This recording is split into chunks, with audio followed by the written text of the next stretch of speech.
Chapter 9 Unbehagen in der Natur. Beyond Fukuyama. Where then do we stand today? How can we break out of the crisis of determinate negation and enact a subtraction in all its authentic violence? Gerald A. Cohen has enumerated the four features of the classical Marxist notion of the working class. 1. It constitutes the majority of society. 2. It produces the wealth of society. 3. It consists of the exploited members of society. 4. Its members are the needy people in society. When these four features are combined, they generate two further features. 5. The working class has nothing to lose from revolution. 6.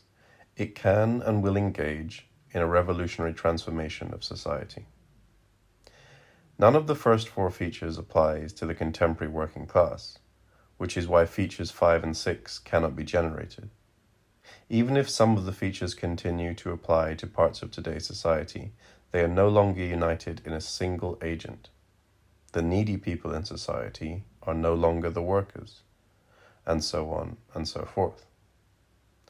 Correct as it is, this enumeration should be supplemented by a systematic theoretical deduction. For Marx, they all follow from the basic position of a worker who has nothing but her labor power to sell.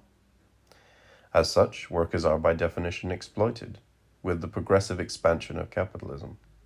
They constitute the majority, which also produces the wealth, and so on.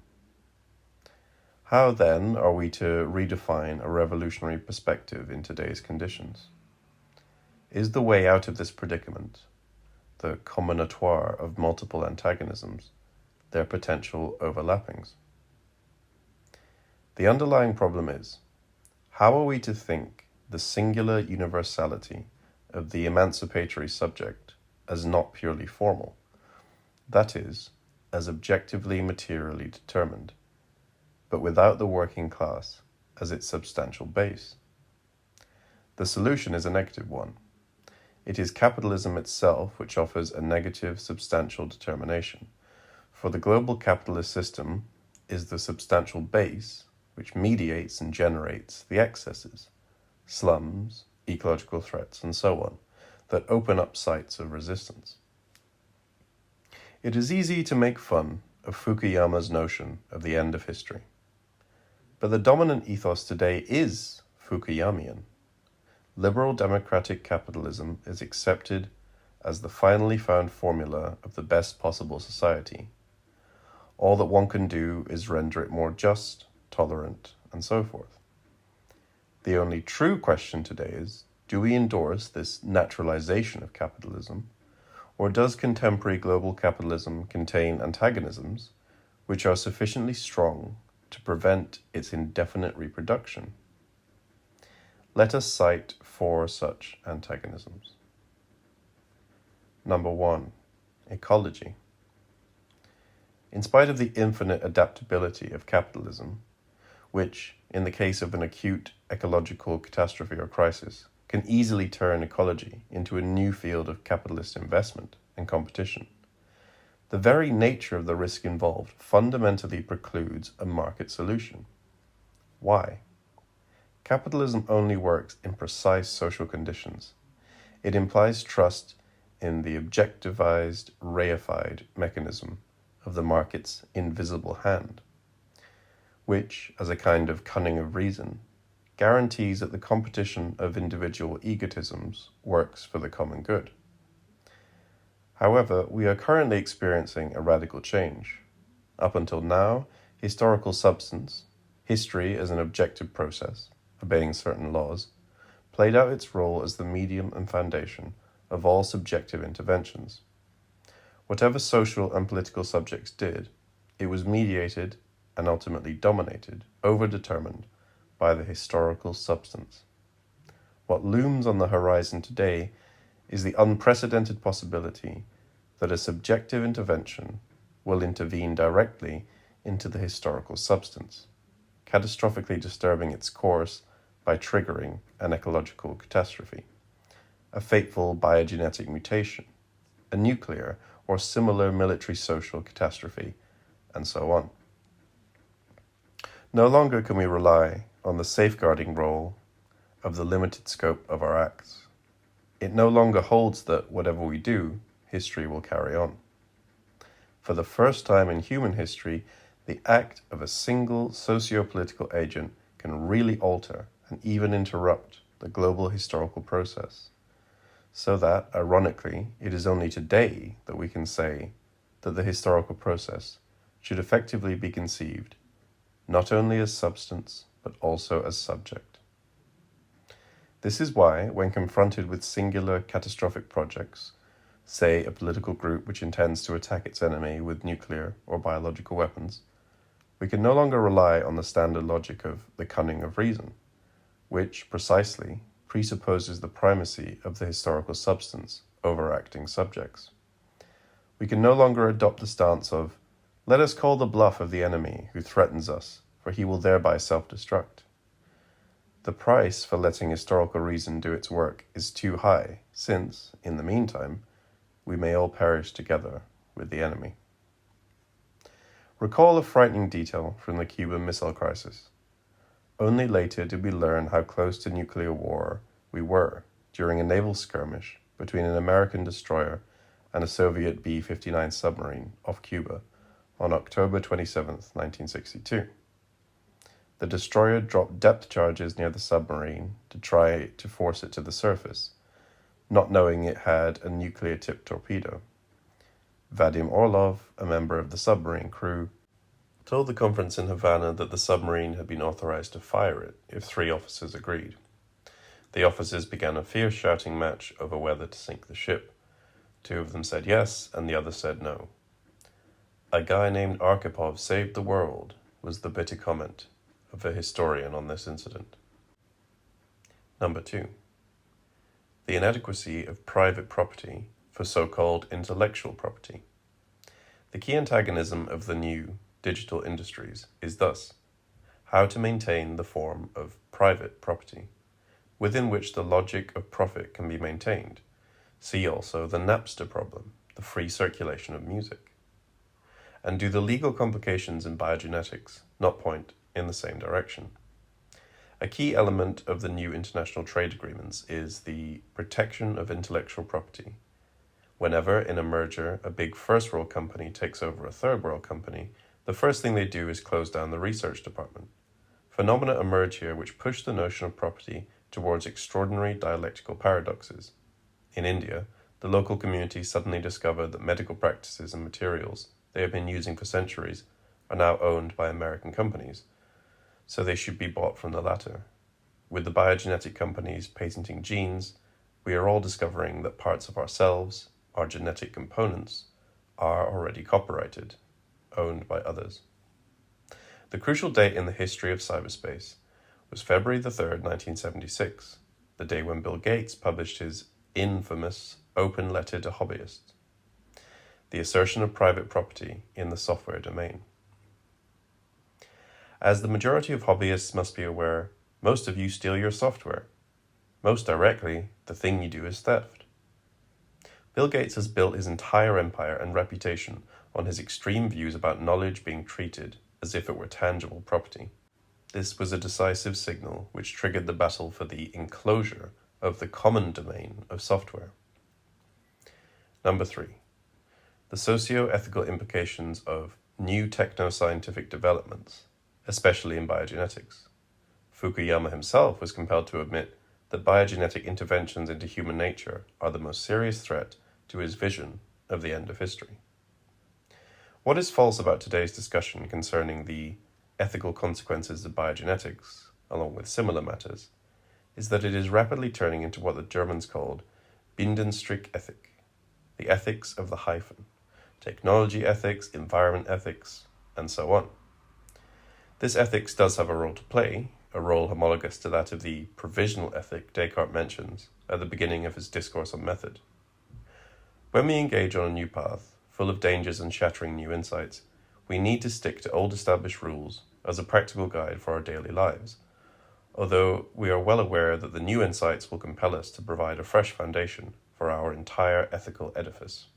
In Descartes' case, this new foundation was provided by Kant in his Ethics of Subjective Autonomy. Today, we are in the same predicament. Provisional ethics cannot replace the need for a profound reflection regarding the emerging new. In short, what gets lost here, in this hyphen ethics, is simply ethics as such. The problem is not that universal ethics gets dissolved into particular topics, but, quite on the contrary, that particular scientific breakthroughs are directly confronted with old humanist values. Say that biogenetics affects our sense of dignity and autonomy. This, then, is the choice we confront today. Either we choose the typically postmodern stance of reticence, let's not go to the end, let's keep a proper distance towards the scientific thing, so that this thing will not draw us into its black hole, destroying all our moral and human notions. Or we dare to tarry with the negative, das Verweilen beim Negativen.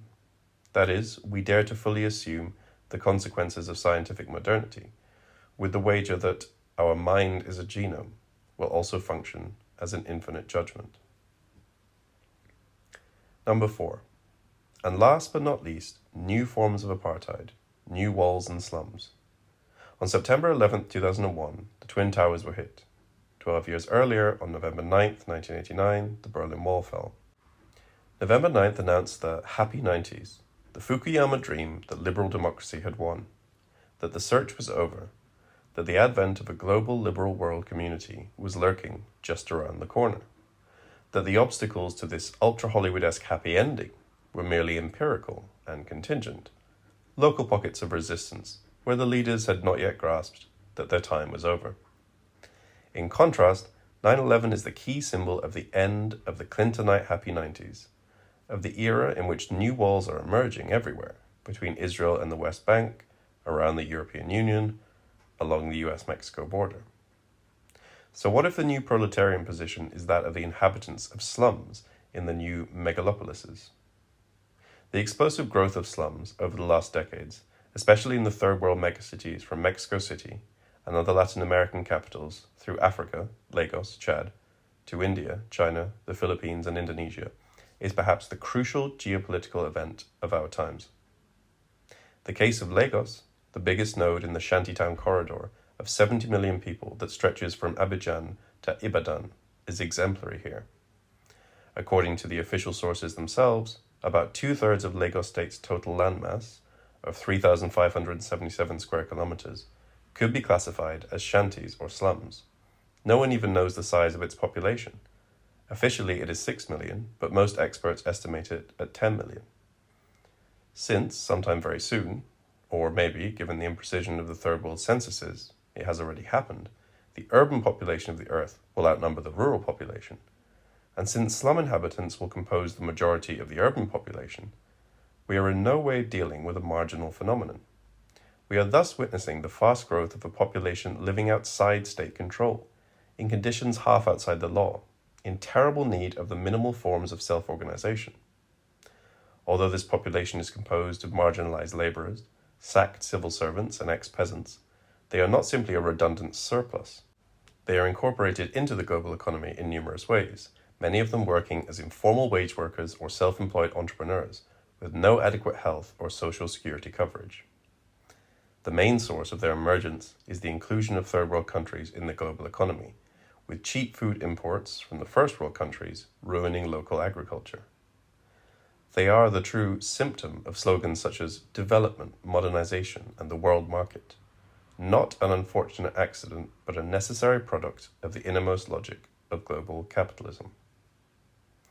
No wonder that the hegemonic form of ideology in slums is Pentecostal Christianity, with its mixture of charismatic miracles and spectacles-oriented fundamentalism, and of social programs such as community kitchens and care of children and the old.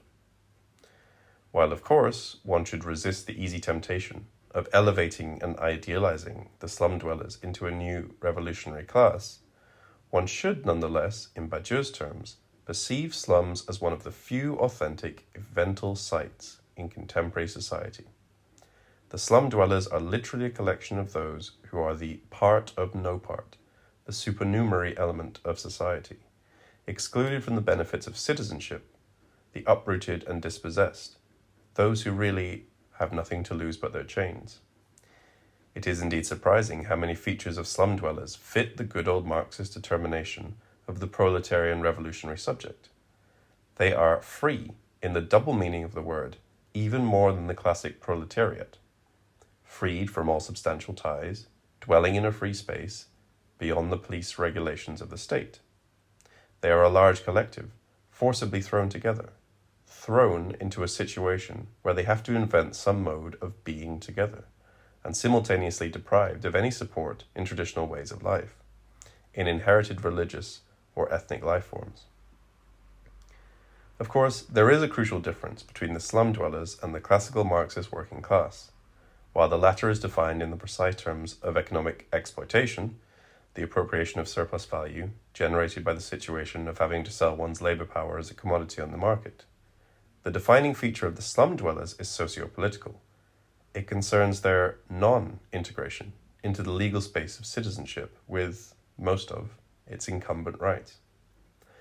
To put it in somewhat simplified terms, much more than a refugee, a slum dweller is a homo sacer, the systemically generated living dead of global capitalism.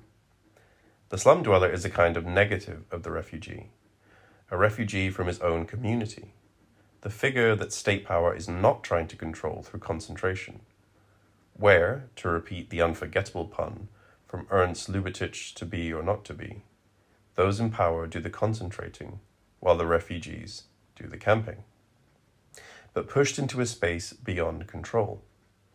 In contrast to the Foucauldian micro-practices of discipline, with regard to slum dwellers, state power renounces its right to exert full control and discipline, finding it more appropriate to let them vegetate in the twilight zone.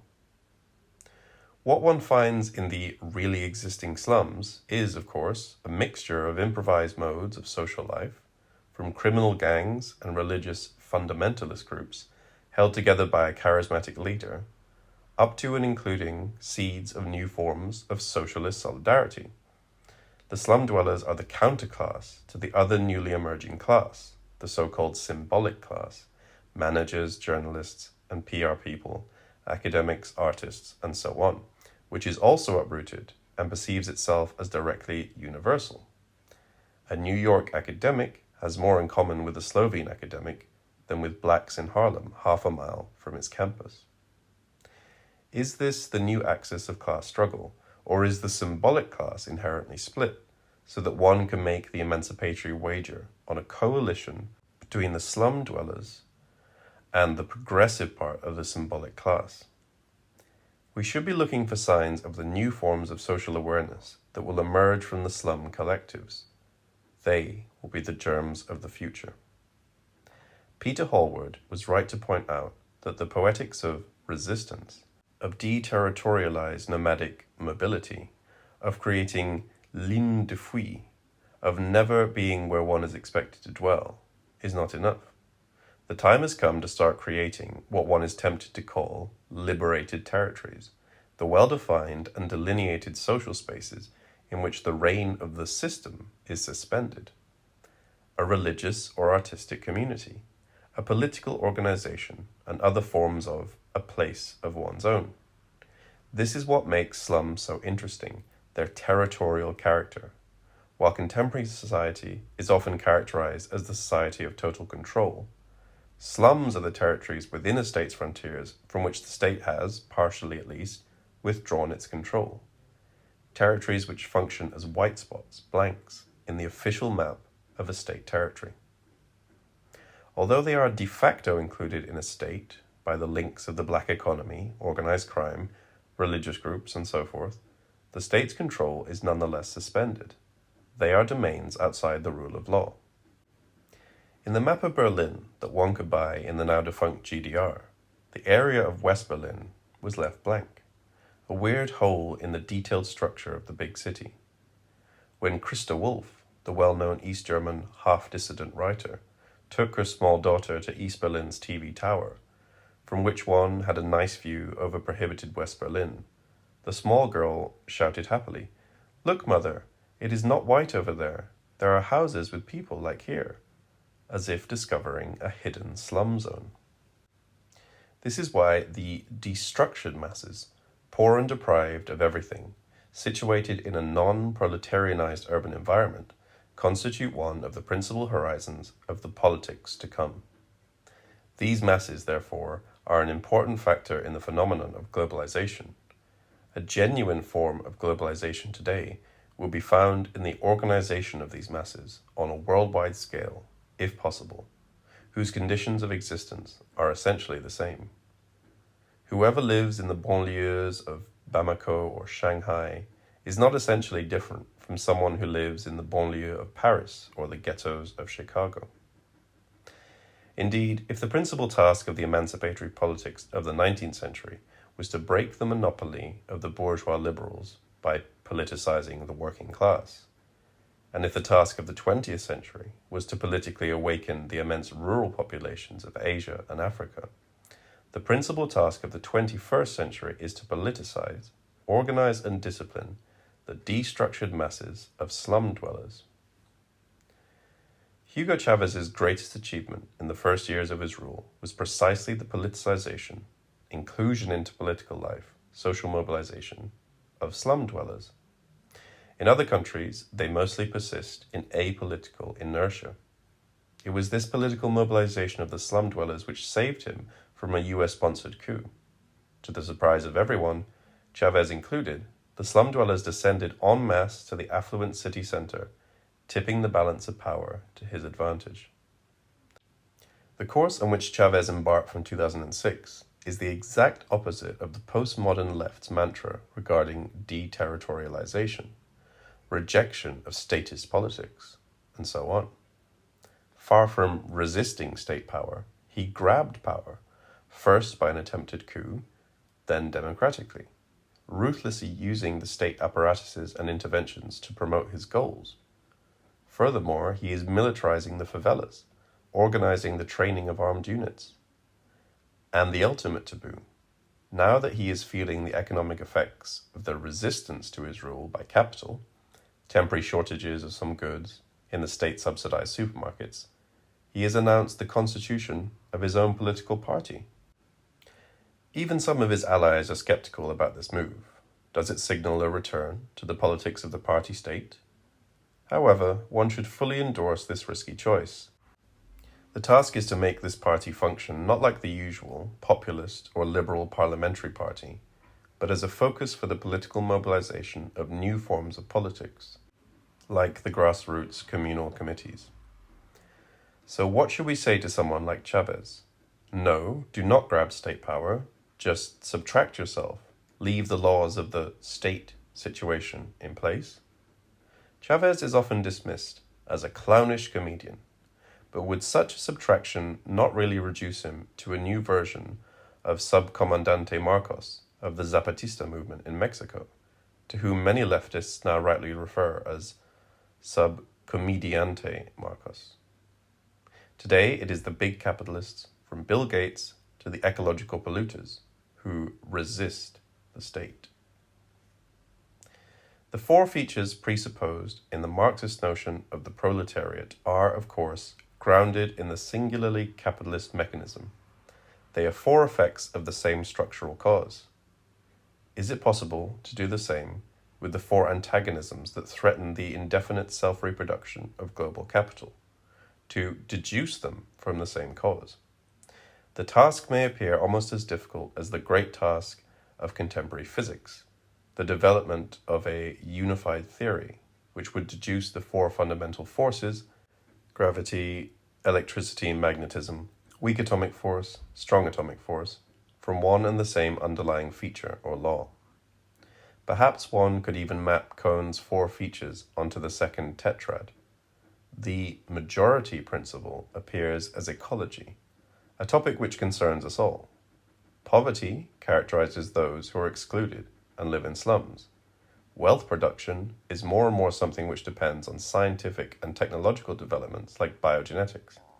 And finally, exploitation reappears in the impasses of intellectual property, where the owner exploits the results of collective labor. The four features form a kind of semiotic square, the intersection of two oppositions along the lines of society-nature and inside-outside, the social wall of a new apartheid. Ecology designates the outside of nature, slums the social outside, biogenetics the natural inside, and intellectual property the social inside. Why is this overlapping of the four antagonisms not the Laclauian empty signifier, the people, filled in through the process of the struggle for hegemony? Why is it not yet another attempt in the series of the rainbow coalitions of oppressed sexual minorities, ethnic and religious groups, and so forth? Because we still need a proletarian position, the position of the part of no part. In other words, if one wants an older model, it is rather the trusty communist formula of the alliance of workers, poor farmers, patriotic petty bourgeoisie, and honest intellectuals. Note how the four terms are not at the same level. Only workers are listed as such, while the other three are qualified: poor farmers, patriotic petty bourgeoisie, honest intellectuals. Exactly the same goes for today's four antagonisms. It is the antagonism between the excluded and the included, which is the zero-level antagonism, coloring the entire terrain of struggle.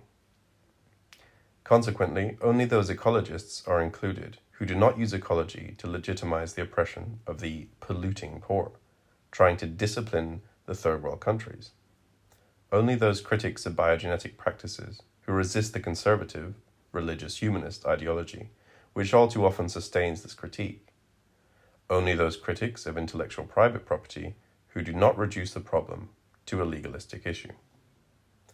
There is thus a qualitative difference between the gap that separates the excluded from the included and the other three antagonisms, which designate three domains of what Hart and Negri call the commons, the shared substance of our social being, whose privatization is a violent act, which should also be resisted with violence, if necessary. The commons of culture, the immediately socialized forms of cognitive capital, primarily language, our means of communication and education. If Bill Gates were allowed a monopoly, we would reach the absurd situation in which a private individual would literally own the software texture of our basic network of communication. But also the shared infrastructure of public transport, electricity, post, etc. The commons of external nature threatened by pollution and exploitation, from oil to forests and the natural habitat itself. The commons of internal nature, the biogenetic inheritance of humanity. What all these struggles share is the awareness of the destructive potential up to and including the self-annihilation of humanity itself, if the capitalist logic of enclosing these commons is allowed a free run. It is this reference to commons, this substance of productivity, which is neither private nor public, which justifies the resuscitation of the notion of communism. The commons can thus be linked to what Hegel, in his phenomenology, deployed as die Sache, the shared social thing cause, the work of all and everyone, the substance kept alive by incessant subjective productivity. From fear to trembling. A further qualification should be added here. The solution is not to limit the market and private property by direct interventions of the state and state ownership. The domain of the state itself is also in its own way private. Private in the precise Kantian sense of the private use of reason in state administrative and ideological apparatuses. The public use of one's reason must always be free, and it alone can bring about enlightenment among men. The private use of one's reason, on the other hand, may often be very narrowly restricted without particularly hindering the progress of enlightenment. By public use of one's reason, I understand the use which a person makes of it as a scholar before the reading public. Private use, I call that which one may make of it in a particular civil post or office which is entrusted to him. What one should add here, moving beyond Kant, is that there is a privileged social group which, on account of its lack of a determinate place in the private order of the social hierarchy, in other words, as a part of no part of the social body, directly stands for universality.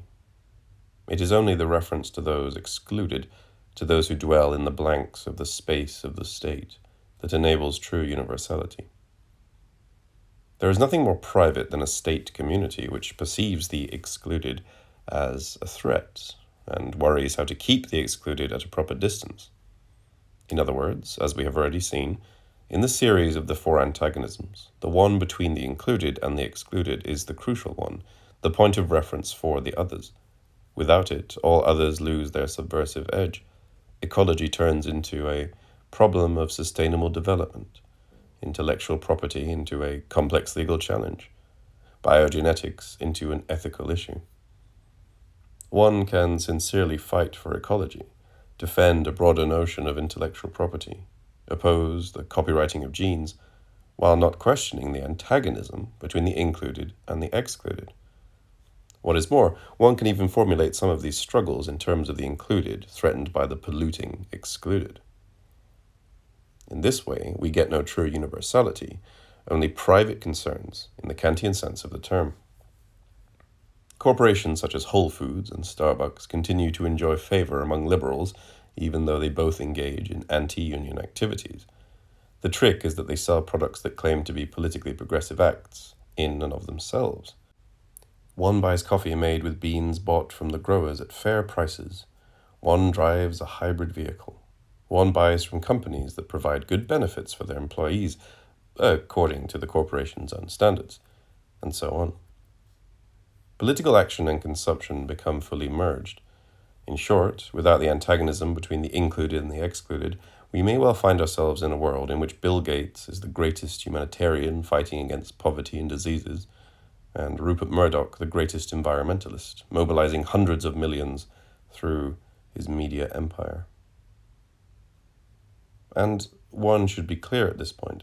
The political expression of this radical antagonism, the way the pressure of the excluded is experienced within the established political space, always has a flavor of terror.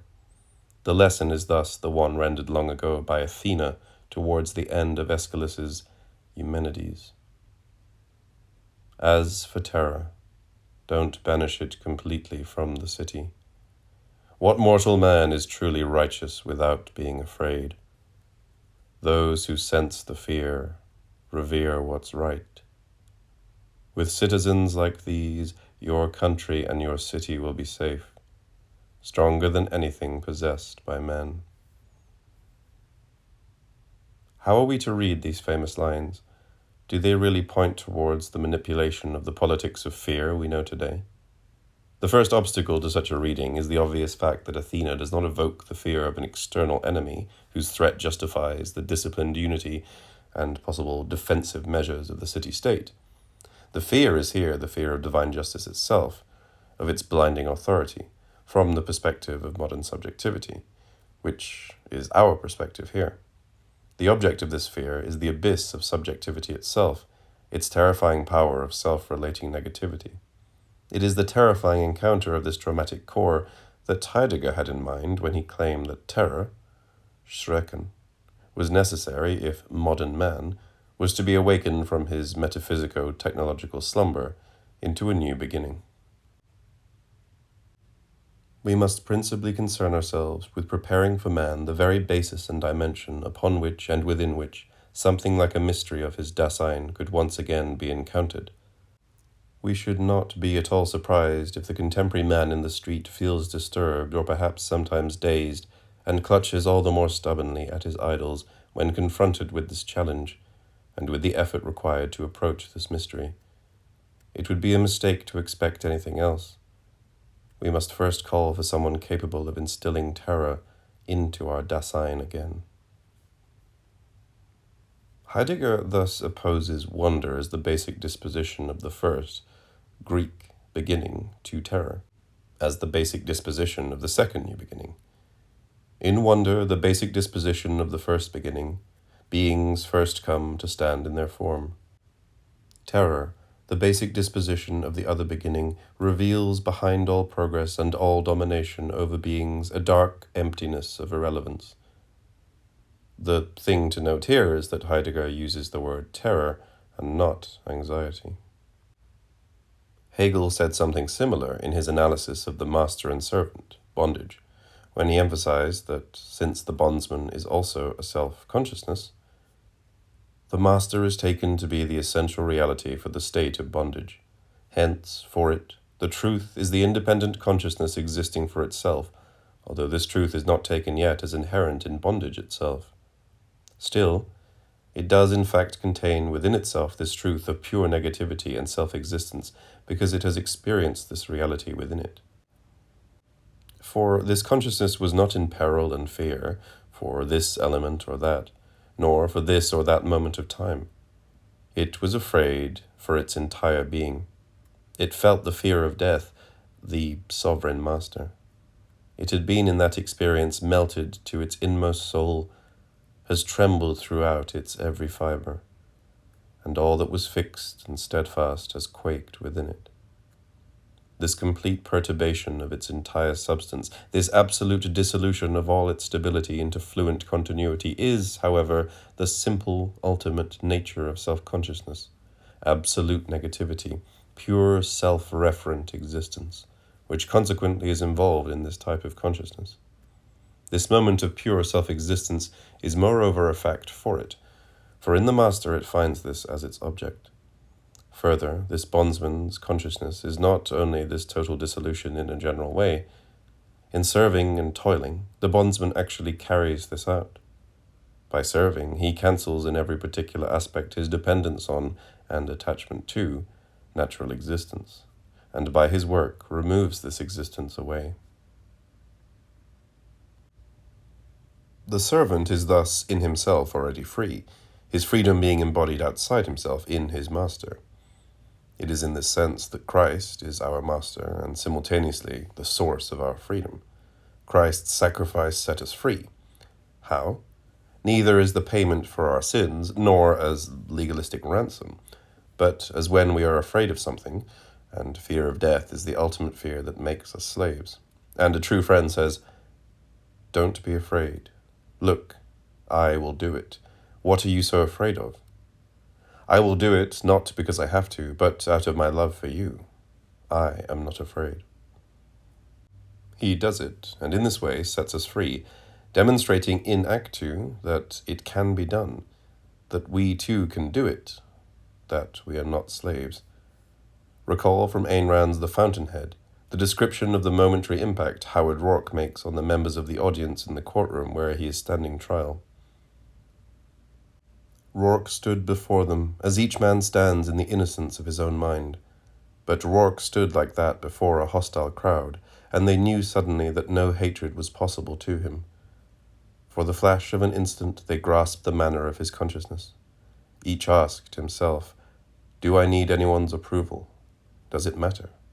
Am I tied?" And for that instant each man was free, free enough to feel benevolence for every other man in the room.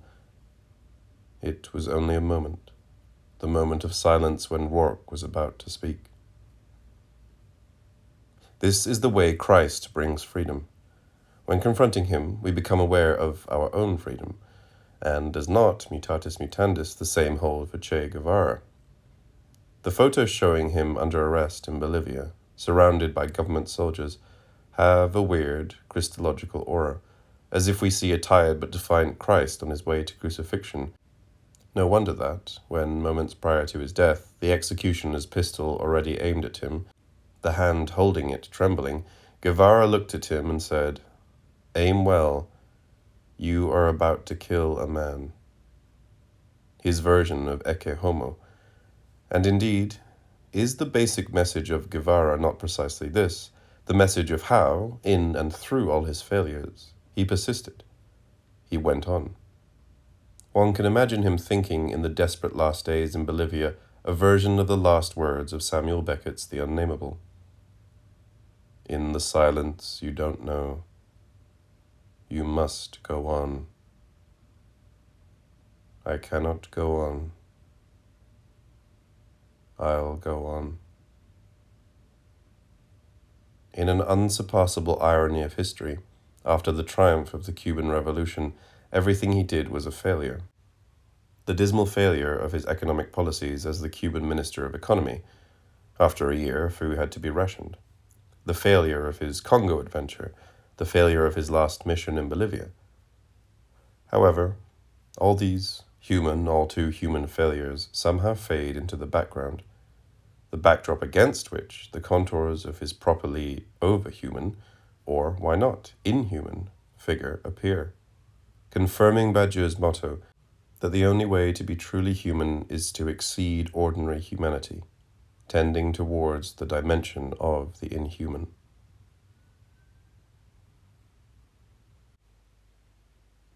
Ecology against nature. Do we not today once again need such a shattering experience of negativity? That is to say, what if the true choice today were between fear and terror?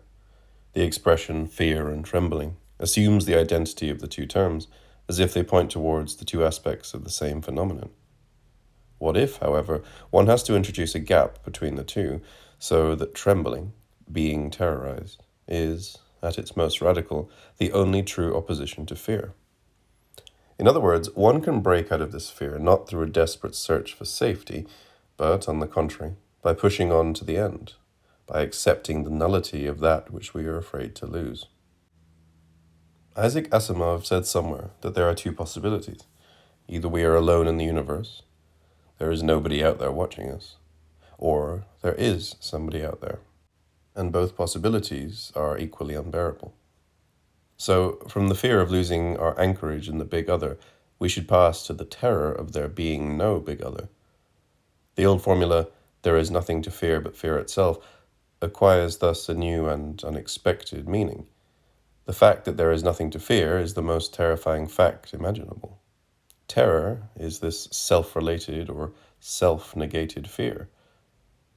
It is what fear changes into once we accept that there is no way back, that what we are afraid to lose, what is threatened by what we are afraid of, nature, the life world, the symbolic substance of our community, has always already been lost. This terror, whose contours Hegel outlined in his description of the servant's subjective experience of encountering the threat of death, should serve us as the background against which one should read Marx and Engels' famous description of the capitalist dynamic in the Communist Manifesto.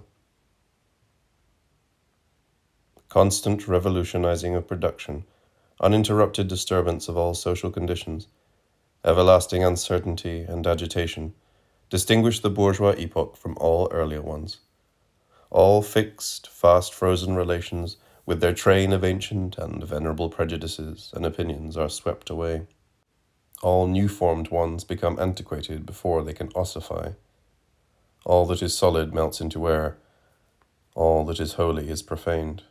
And man is at last compelled to face with sober senses his real conditions of life and his relations with his kind. In place of the old local and national seclusion and self-sufficiency, we have intercourse in every direction, universal interdependence of nations. And as in material, so also in intellectual production. The intellectual creations of individual nations become common property. National one-sidedness and narrow-mindedness become more and more impossible, and from the numerous national and local literatures, there arises a world literature. Is this not, more than ever, our reality today? Ericsson phones are no longer Swedish. Toyota cars are manufactured 60% in the USA. Hollywood culture pervades the remotest parts of the globe. Furthermore, does the same not go also for forms of ethnic and sexual identity?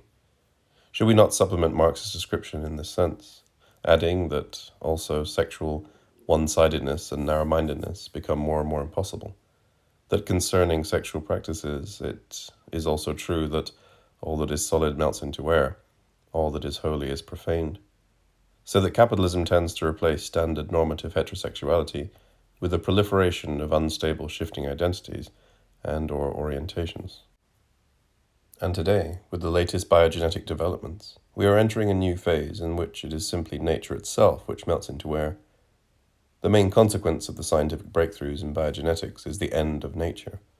Once we know the rules of its construction, natural organisms are transformed into objects amenable to manipulation. Nature, human and inhuman, is thus desubstantialized, deprived of its impenetrable density, of what Heidegger called earth. This compels us to give a new twist to Freud's title, Unbehagen in der Kultur, discontent, uneasiness, in culture. With the latest developments, the discontent shifts from culture to nature itself. Nature is no longer natural, the reliable, dense background of our lives. It now appears as a fragile mechanism which, at any point, can explode in a catastrophic manner. Biogenetics, with its reduction of the human psyche itself to an object of technological manipulation, is therefore effectively a kind of empirical instantiation of what Heidegger perceived as the danger inherent in modern technology. Crucial here is the interdependence of man and nature. By reducing man to just another natural object whose properties can be manipulated, what we lose is not only humanity, but nature itself. In this sense, Francis Fukuyama is right. Humanity relies on some notion of human nature, as what we have inherited, as something that has simply been given to us, the impenetrable dimension of ourselves, into which we are born, thrown. The paradox is thus that there is man only insofar as there is impenetrable inhuman nature, Heidegger's earth. With the prospect of biogenetic interventions opened up by the access to the genome, the species freely changes, redefines itself, its own coordinates. This prospect effectively emancipates humankind from the constraints of a finite species, from its enslavement to selfish genes. This emancipation, however, comes at a price. With interventions into man's genetic inheritance, the domination over nature reverts into an act of taking control over oneself, which changes our generic ethical self-understanding and can disturb the necessary conditions for an autonomous way of life and universalistic understanding of morals. How then should we react to this threat? Habermas's logic is here. Since the results of science pose a threat to our predominant notion of autonomy and freedom, one should curtail science. The price we pay for this solution is the fetishistic split between science and ethics. I know very well what science claims, but nonetheless, in order to retain the appearance of my autonomy, I choose to ignore it and act as if I don't know it.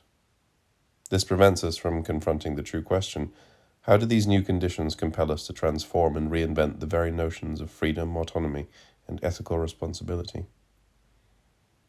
Science and technology today no longer aim only at understanding and reproducing natural processes, but at generating new forms of life that will surprise us. The goal is no longer just to dominate nature, the way it is, but to generate something new, greater, stronger than ordinary nature, including ourselves. Exemplary here is the obsession with artificial intelligence, which aims at producing a brain more powerful than the human brain.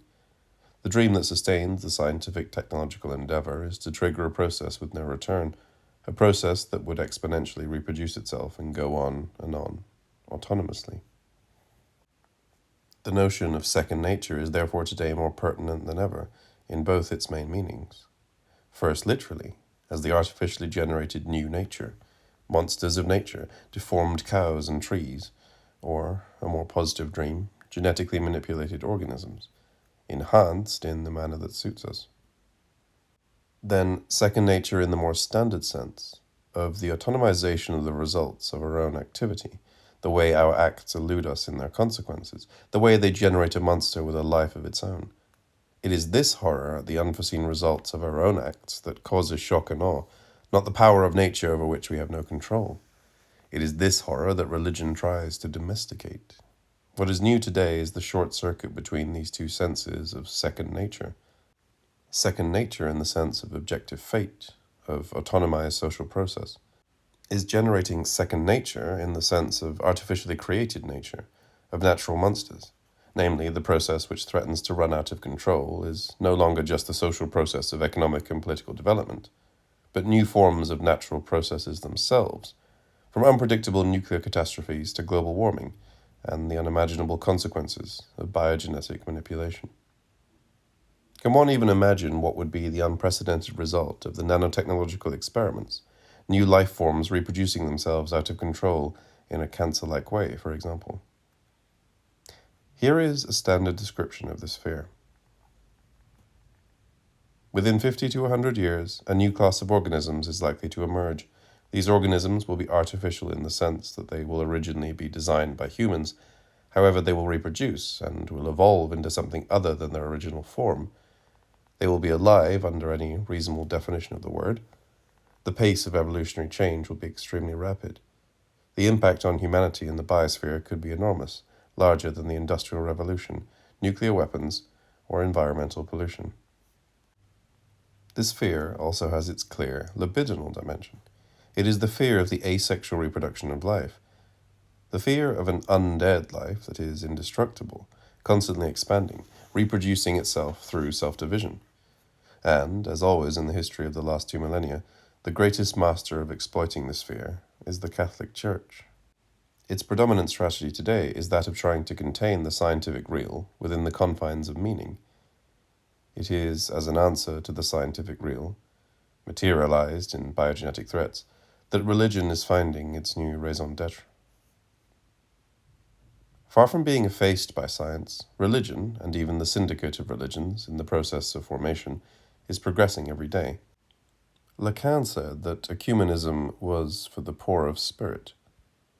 There is a marvelous agreement on these questions between the secular and all the religious authorities, in which they tell themselves they should agree somewhere in order to make echoes equally marvelous, even saying that finally the secular is a religion like the others.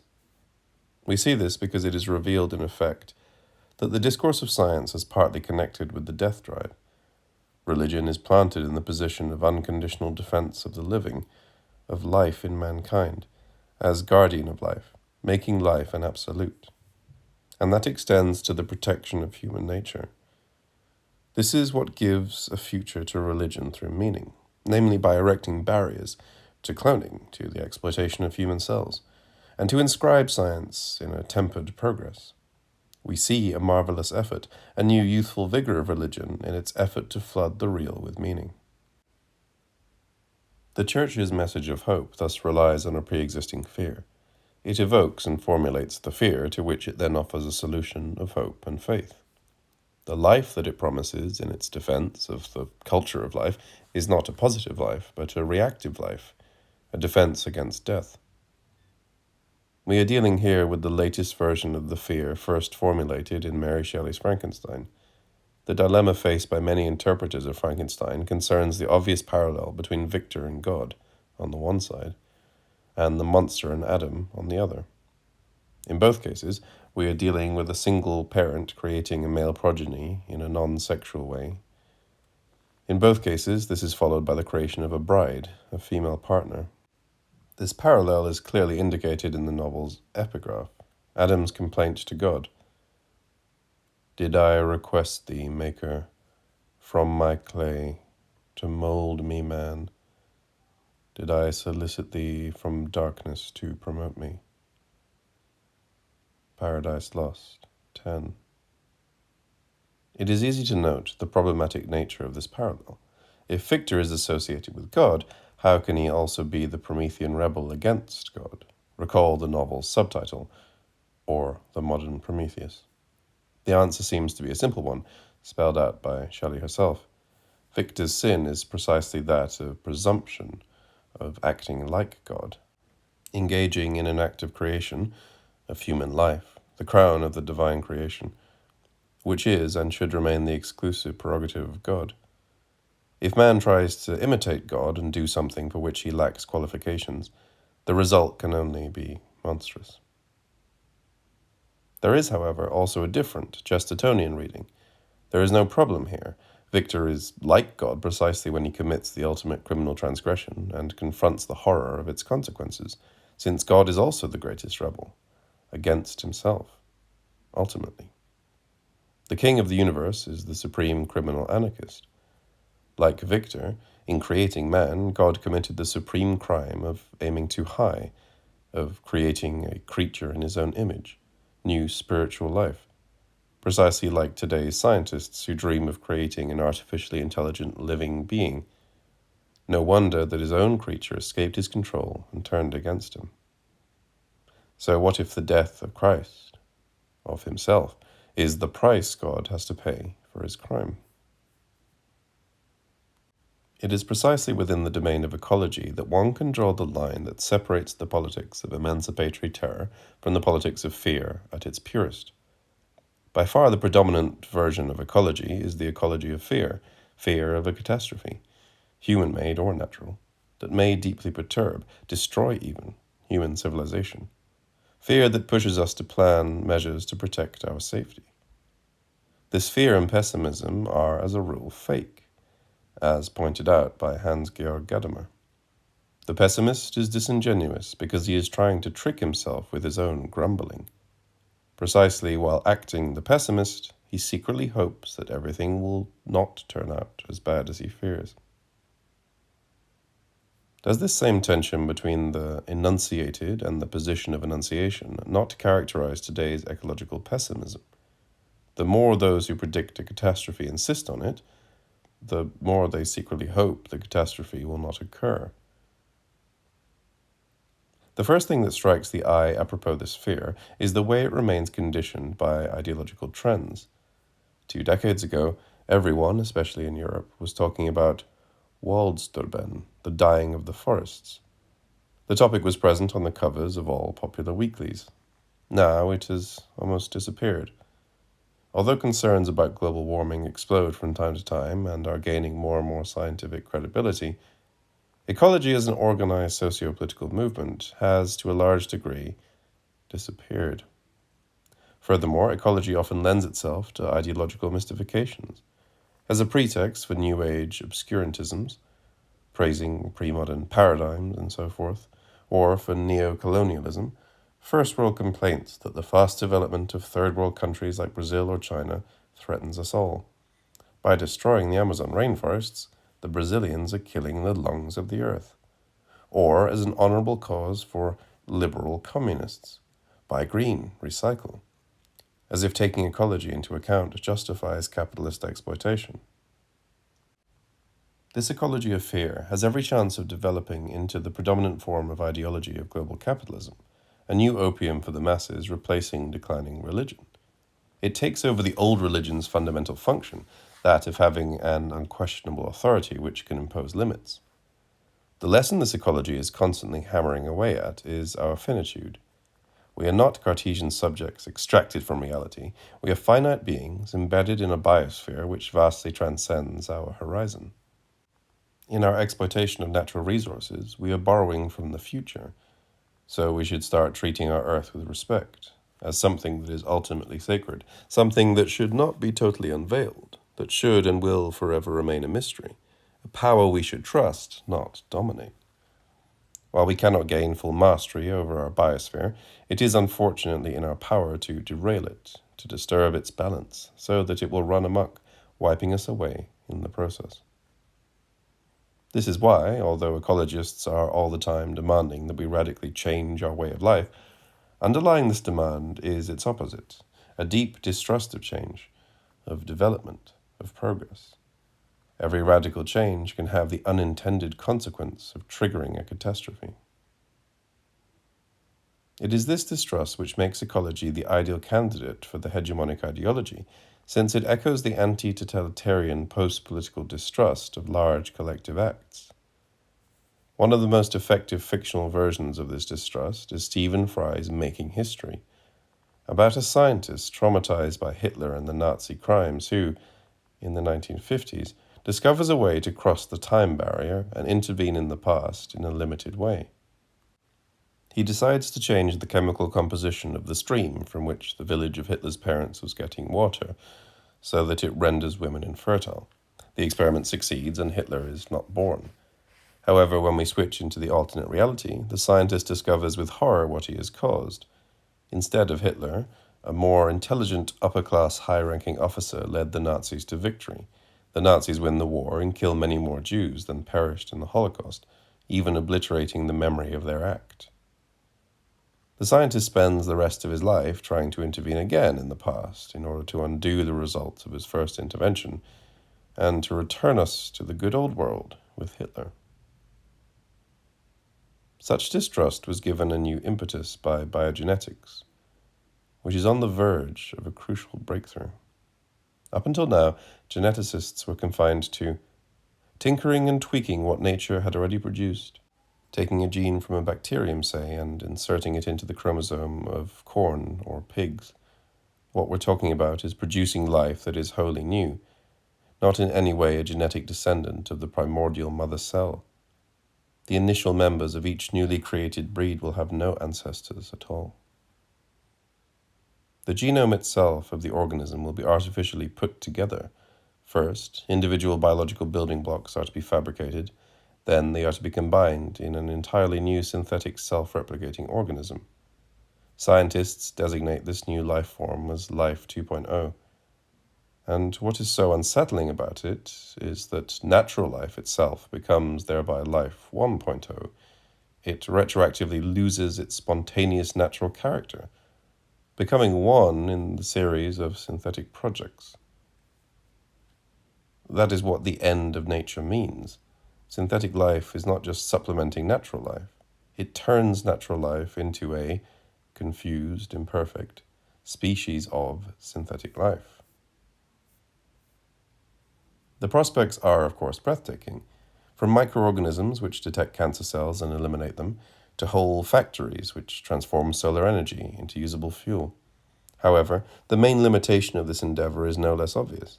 The DNA of existing natural organisms is a mess of overlapping segments and junk that has no purpose scientists can fathom. So when geneticists tinker with this mess, they cannot ever be sure not only of the outcome, but also of how exactly this outcome was generated. The logical conclusion is thus to try to build new biological systems that are easier to understand because we made them that way. However, this project will work only if we fully accept the thesis that at least 90% of the human genome is junk DNA that has no clear function. The main function envisaged by scientists is that the junk serves as a guarantee against the danger of copying mistakes, a kind of backup copy. Only in this case, we can expect a project of getting rid of the repetitious junk and generating the organism only from its pure genetic formula to work. What if, however, the junk does play a crucial role, unknown to us because we were unable to grasp all the high-level complexity of the interaction of genes, which can only account for how, out of a limited, finite set of elements, an infinite, self-relating organic structure arises as an emergent property. Those who are opposed most ferociously to this prospect are religious leaders and environmentalists. For both, there is something of a transgression of entering a prohibited domain in this idea of creating a new form of life from scratch, from the 0 point. And this brings us back to the notion of ecology as the new opium of the masses. The underlying message is again a deeply conservative one.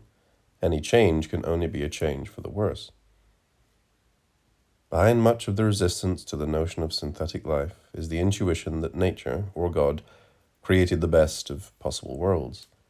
Charles Darwin believed that the myriad designs of nature's creations are perfectly honed to do whatever they are meant to do, be it animals that see, hear, sing, swim, or fly, or plants that feed on the sun's rays, exuding bright floral colors to attract pollinators. This reference to Darwin is deeply misleading. The ultimate lesson of Darwinism is the exact opposite, namely that nature tinkers and improvises, with great losses and catastrophes accompanying every limited success. Is the fact that 90% of the human genome is junk DNA with no clear function not the ultimate proof? Consequently, the first lesson to be drawn is the one repeatedly made by Stephen Jay Gould, the utter contingency of our existence. There is no evolution. Catastrophes, broken equilibria, are part of natural history. At numerous points in the past, life could have taken a turn in an entirely different direction. The main source of our energy, oil, is the result of a past cataclysm of unimaginable dimensions. Along these lines, terror means accepting the fact of the utter groundlessness of our existence. There is no firm foundation, place of retreat, on which one can safely count. It means fully accepting that nature does not exist, in other words, fully consummating the gap that separates the life world notion of nature and the scientific notion of natural reality. Nature acquired the domain of balanced reproduction, of organic deployment into which humanity intervenes with its hubris, brutally throwing its circular motion off the rails, is man's fantasy. Nature is already in itself second nature. Its balance is always secondary, an attempt to bring into existence a habit that would restore some order after catastrophic interruptions. The lesson to be fully endorsed is thus that of an environmental scientist who comes to the conclusion that while one cannot be sure what the ultimate result of humanity's interventions in the geosphere will be, one thing is sure. If humanity were to abruptly stop its immense industrial activity and let nature on Earth take its balanced course, the result would be a total breakdown, an unimaginable catastrophe. Nature on Earth is already so adapted to human interventions, human pollution is already so completely included in the shaky and fragile balance of natural reproduction on Earth, that its cessation would cause a catastrophic imbalance. This is what it means to say that humanity has nowhere to retreat to.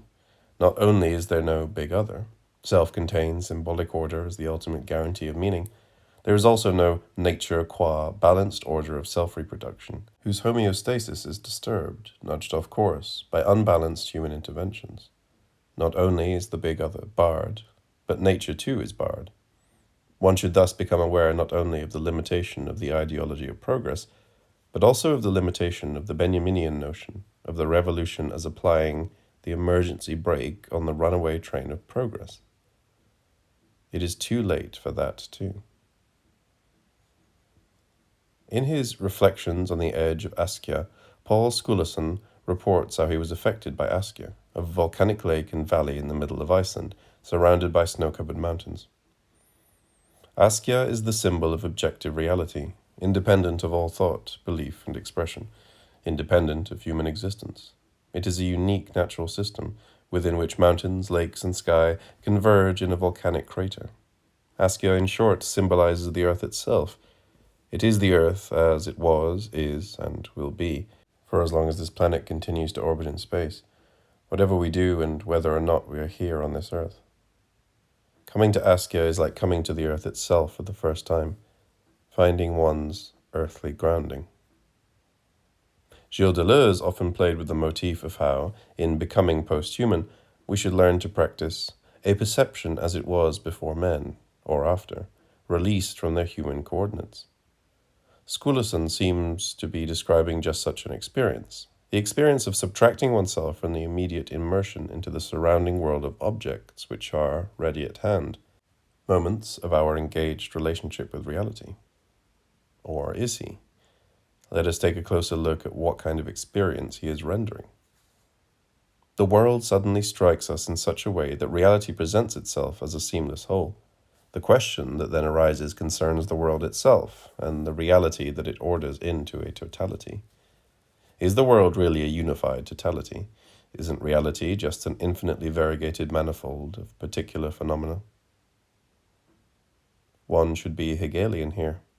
What if this very experience of reality as a seamless whole is a violent imposition of ours, something we project onto it, to use this old, inappropriate term, in order to avoid directly confronting the totally meaningless, infinitely variegated manifold of particular phenomena, what Alain Badiou calls the primordial multiplicity of being? Should we not apply here the fundamental lesson of Kant's transcendental idealism? The world as a whole is not a thing in itself. It is merely a regulative idea of our mind, something our mind imposes on the raw multitude of sensations in order to be able to experience it as a well-ordered, meaningful whole. The paradox is that the very in itself of nature as a whole, independent of us, is the result of our subjective, synthetic activity. Do Skulason's own words, if we read them closely, i.e. literally, not already point in this direction? Askja is used in this text as the symbol of a unique and important experience of the world and its inhabitants. There are numerous other symbols which men use to talk about the things that matter most. So, exactly as is the case with the Kantian sublime, the unfathomable presence of raw nature in itself is reduced to a material pretext, replaceable with others, for a unique and important experience. Why is this experience necessary? To live, to be able to exist, the mind must connect itself with some kind of order.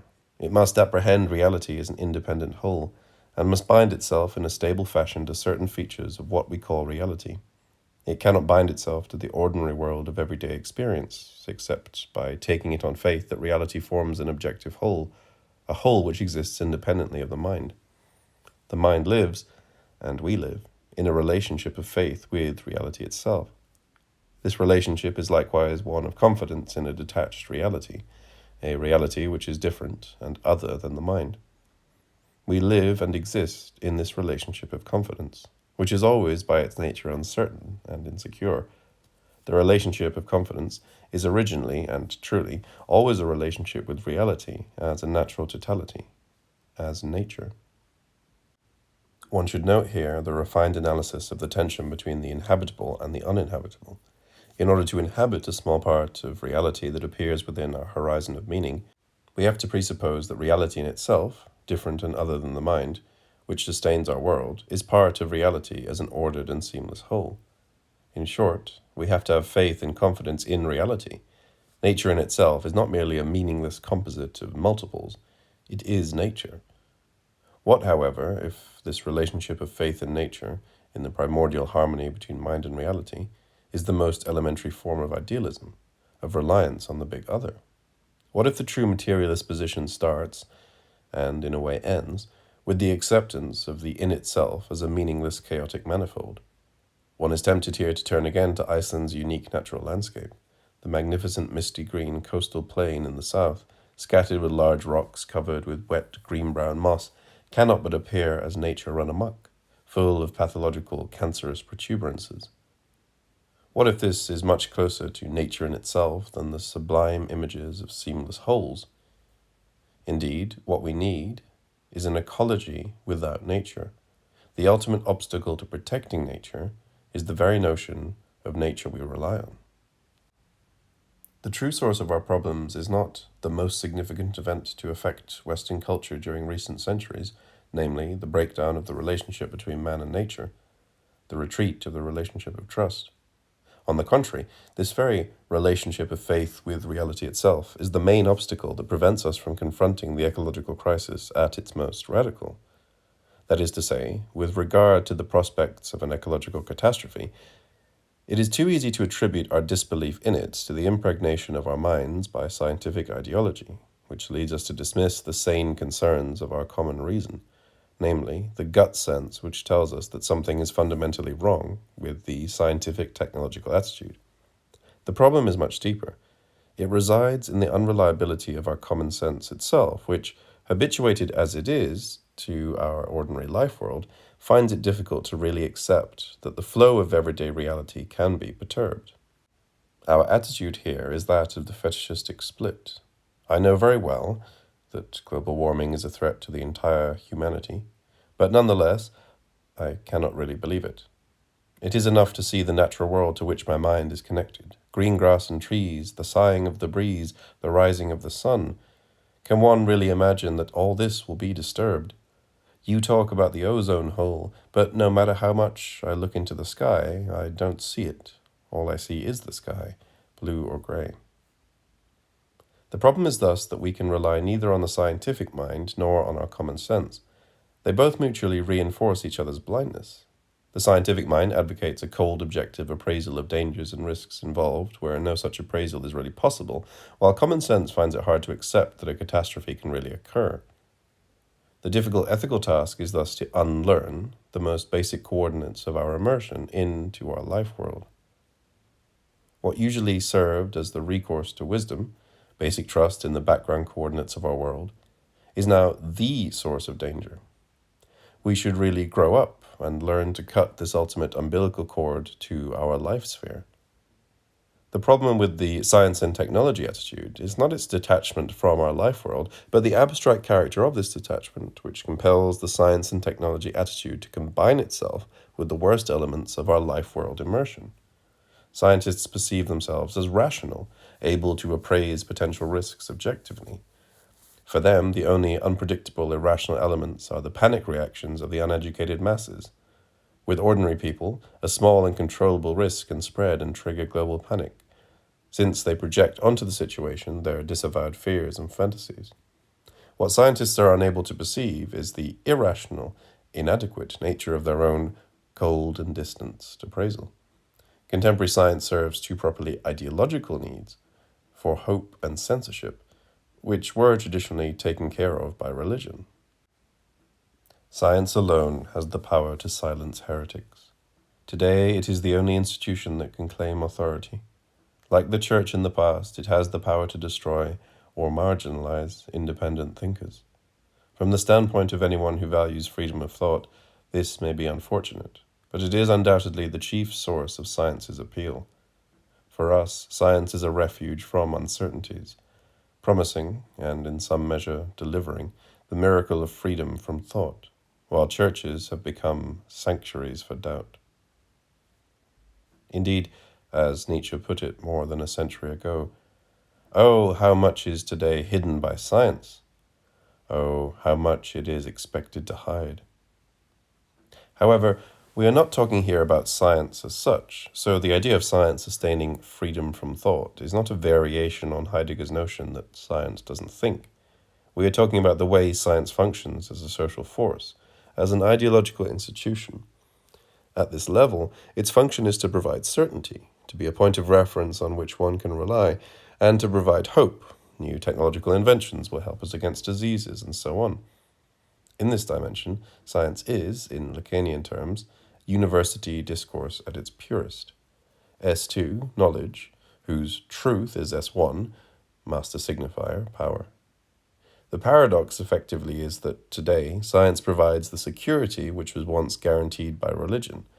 And in a curious inversion, religion is one of the possible places from which one can develop critical doubts about contemporary society, one of the sites of resistance, as it were.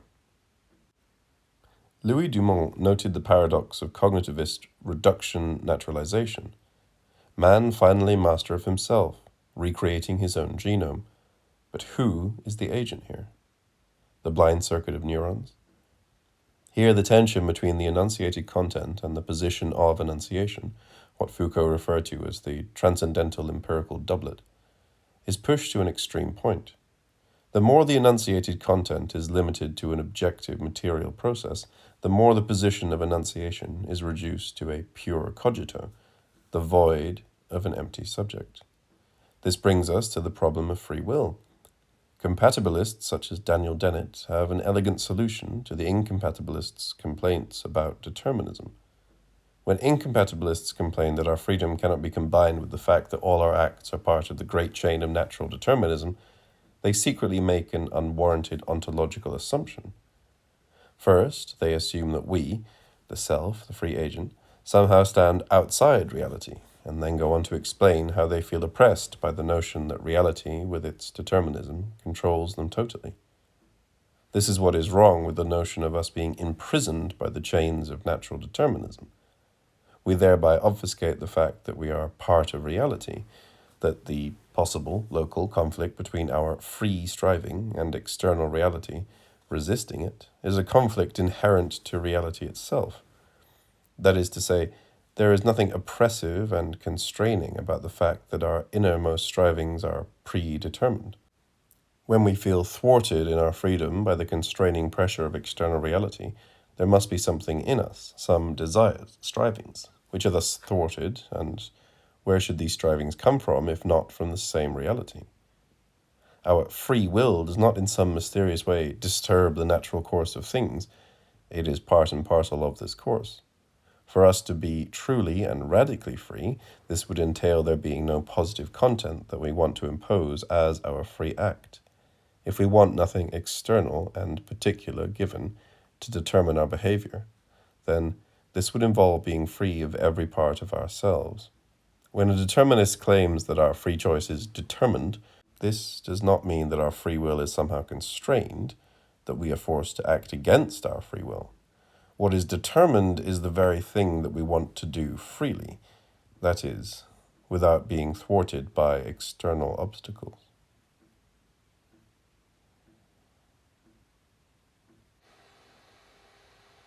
The uses and misuses of Heidegger. What the ecology of fear obfuscates is thus a far more radical dimension of terror. Today, with the prospect of the biogenetic manipulation of human physical and psychic features, the notion of danger inscribed into modern technology, elaborated by Heidegger, becomes a commonplace.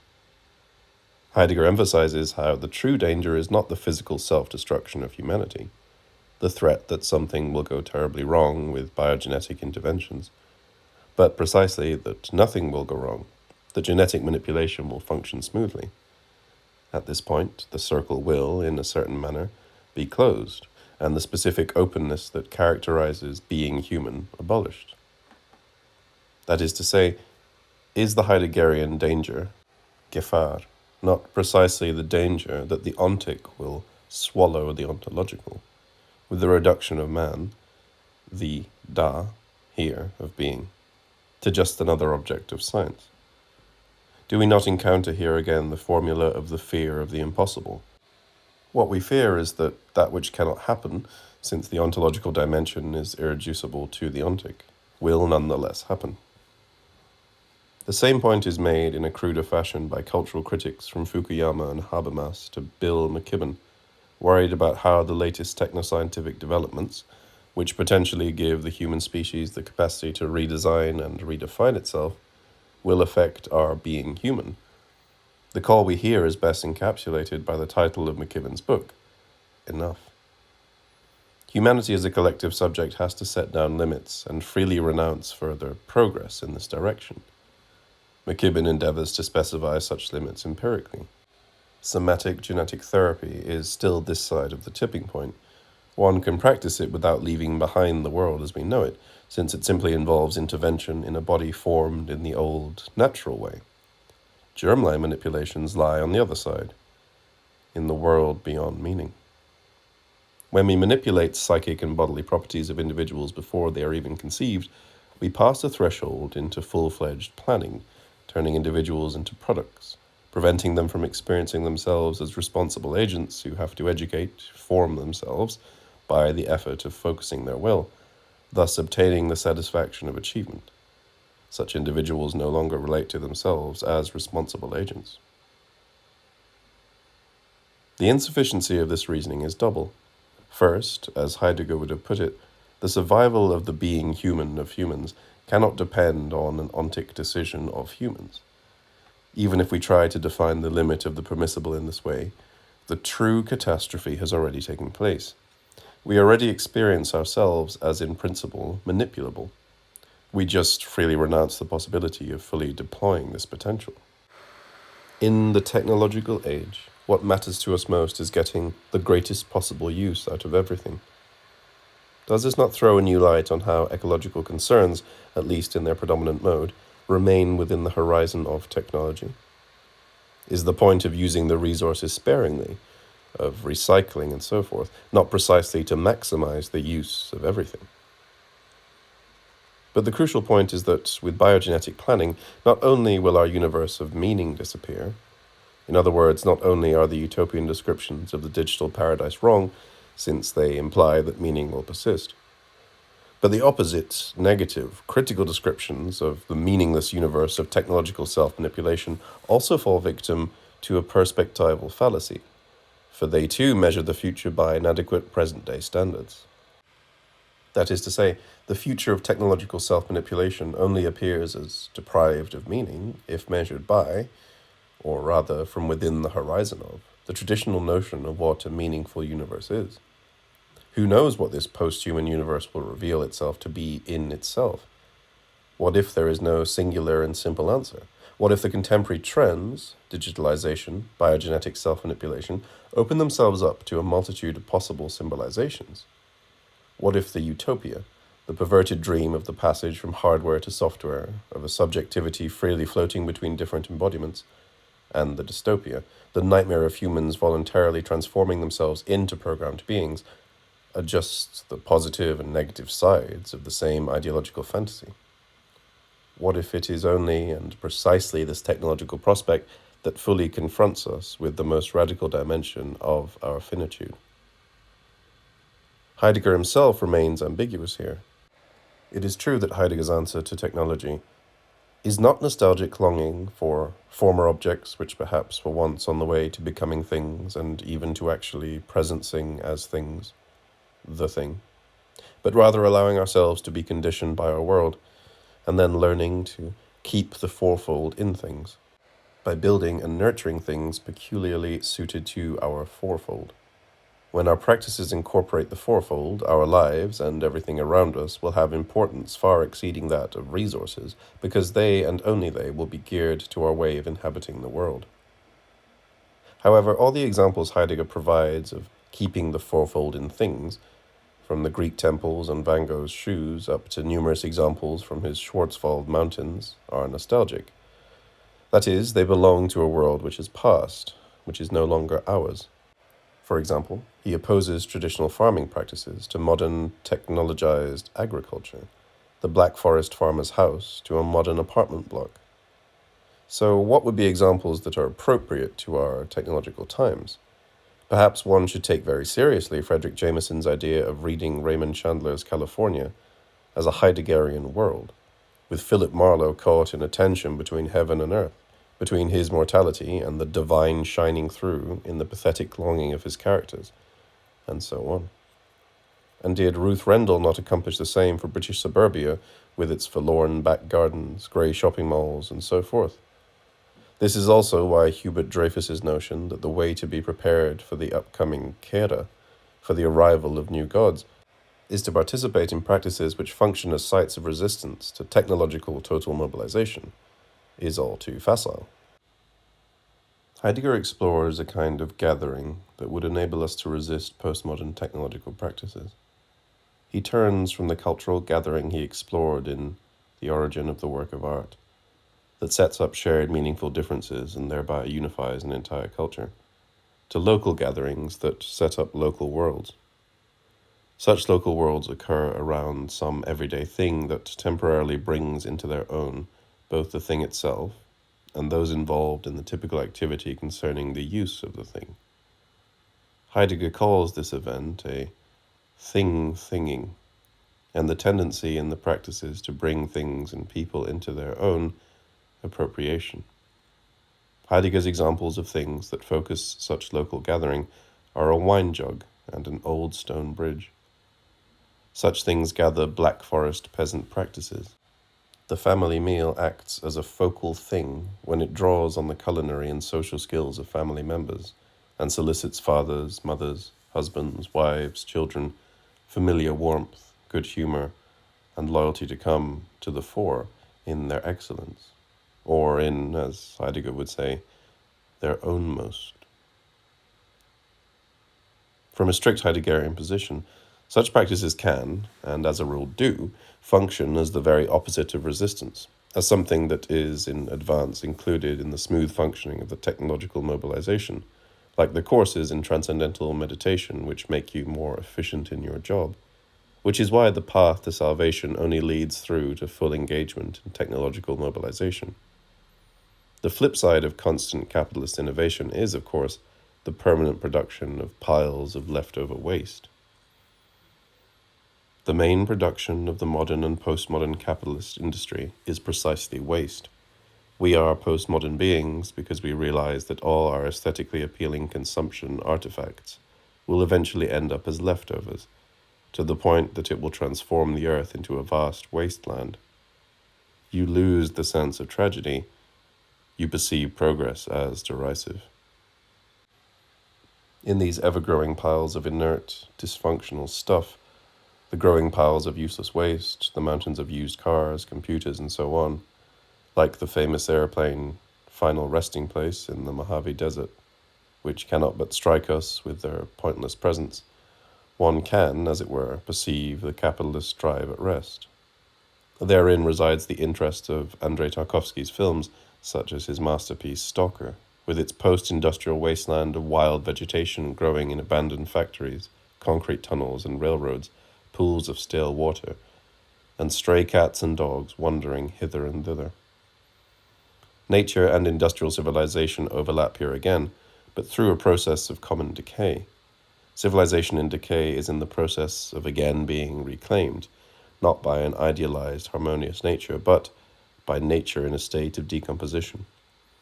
The ultimate Tarkovskian landscape is a river or pool on the edge of a forest, filled with the debris of human endeavor, pieces of rusty metal and decaying concrete blocks. The post-industrial wasteland of the second world is indeed the privileged evental site, the symptomal point out of which one can undermine the totality of contemporary global capitalism. One should love this world, including its grey, decaying buildings and sulphurous smells. All this stands for history, threatened with erasure by the post-historical First World and prehistorical Third World. Benjamin developed a notion of natural history as renaturalized history.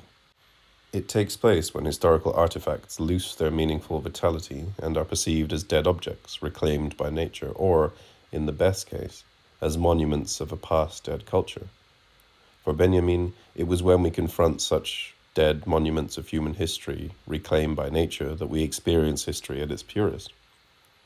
The paradox here is that this renaturalization overlaps with its opposite, with denaturalization. Since for us human culture is our second nature, we experience it as our natural habitat. Deprived of their function within a living totality of meaning, cultural artifacts dwell in an interspace between nature and culture, between life and death, leading a ghostly existence, belonging neither to nature nor to culture, appearing as something akin to the monstrosity of natural freaks, like a cow with 2 heads and 3 legs. Another less pathetic, but perhaps no less efficient strategy is that of Shindogu, the Japanese movement popular a decade or more ago, which manufactured objects which were useless in their very over-functionality, like glasses with small windscreen wipers for better visibility when you go for a walk in the rain, or a butter stick like lipstick for when you want to butter a slice of bread but don't have a knife, or an upwardly inverted umbrella with a water collector which not only protects you from the rain but simultaneously provides you with fresh water. Through this procedure, a kind of technological counterpart to ideological over-identification, our engagement with technology itself is turned into a means of distancing and releasing ourselves from its grip. The challenge of technology is thus not that we should rediscover how all our activity has to rely on our irreducible, unhintergebare, embeddedness in our life world, but, on the contrary, that of cutting oneself off from this embeddedness and accepting the radical abyss of one's existence. This is the terror which even Heidegger did not dare confront. To put it in the terms of a problematic comparison, are we, insofar as we remain humans embedded in a pre-reflexive symbolic life world, not something like symbolic plants? Hegel says somewhere in his Philosophy of Nature that a plant's roots are its entrails, which, in contrast to an animal, the plant has externalized, plunging them into the earth to prevent it from cutting itself free from its roots and roaming where it will. For it, such a rupture would equal death. Is then our symbolic life world, in which we are always already pre-reflexively embedded, not something like our symbolic entrails, which we have externalized? And is not the true challenge of technology that we repeat the passage from plant to animal, symbolically severing our roots and accepting the abyss of freedom? In this very precise sense, one can accept the formula that humanity should pass into post-humanity. Being embedded in a symbolic world is a definition of being human. And in this sense, too, technology is a promise of liberation through terror. The subject which emerges in and through this experience of terror is ultimately the cogito itself, the abyss of self-relating negativity that forms the core of transcendental subjectivity, the acephalous subject of the death drive. It is the properly inhuman subject.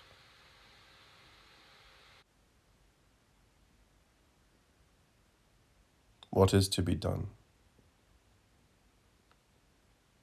What triggers this terror is the awareness of how we are in the midst of a radical change.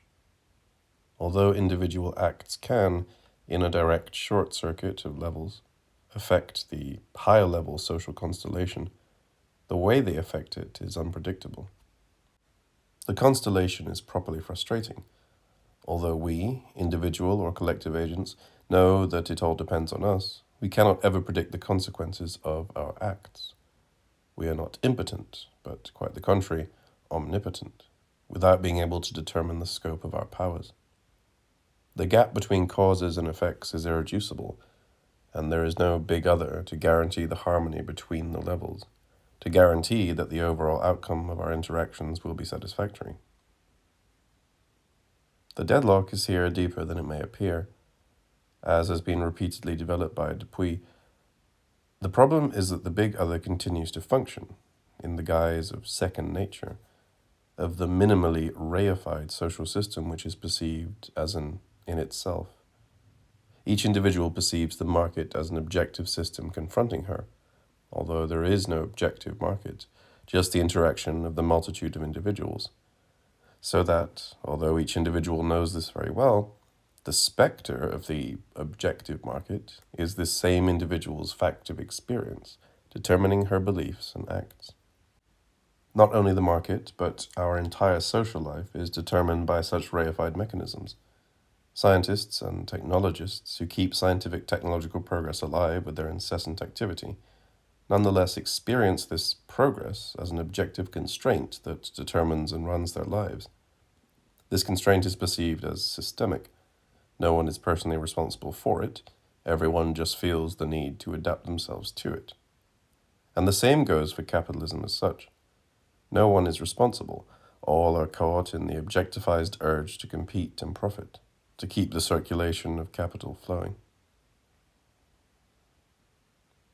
Prosopopeia is usually perceived as a mystification to which naive consciousness is prone, that is, as something to be demystified.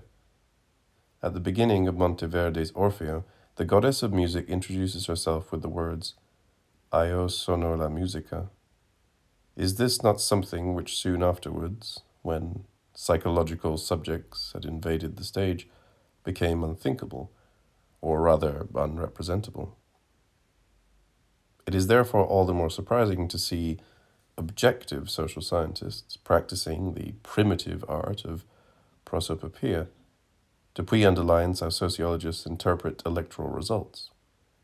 Say, when the government retains its majority, but only barely so, the result is read as, the voters prolong their trust into the government, but with a warning that it should do its work better, as if the electoral result was the outcome of the decision of a single meta-subject, the voters, who wanted to deliver a message to those in power. And although Hegel is often dismissed as the very model of idealist prosopopeia, the spirit talks through us, finite mortals, or in the inversion of the materialist critique of Hegel, we, mortal humans, transpose the results of our activity into autonomous spirit. Hegel's notion of objective spirit precisely undermines such prosopopean mystification. Objective spirit is not a meta-subject who runs history. It is crucial not to confuse Hegel's objective spirit with the Dilthian notion of a life form, a concrete historical world, as the objectified spirit, the product of a people, its collective genius.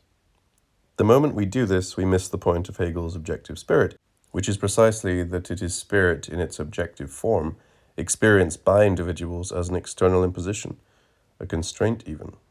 There is no collective or spiritual supersubject that would be the author of objective spirit, whose objectivization this spirit would be. There is for Hegel no collective subject, no subject spirit beyond and above individual humans. Therein resides the paradox of objective spirit. It is independent of individuals, encountered by them as given, pre-existing them, as the presupposition of their activity, yet it is nonetheless spirit. That is, something that exists only insofar as individuals relate their activity to it, only as their presupposition. So what is the problem today?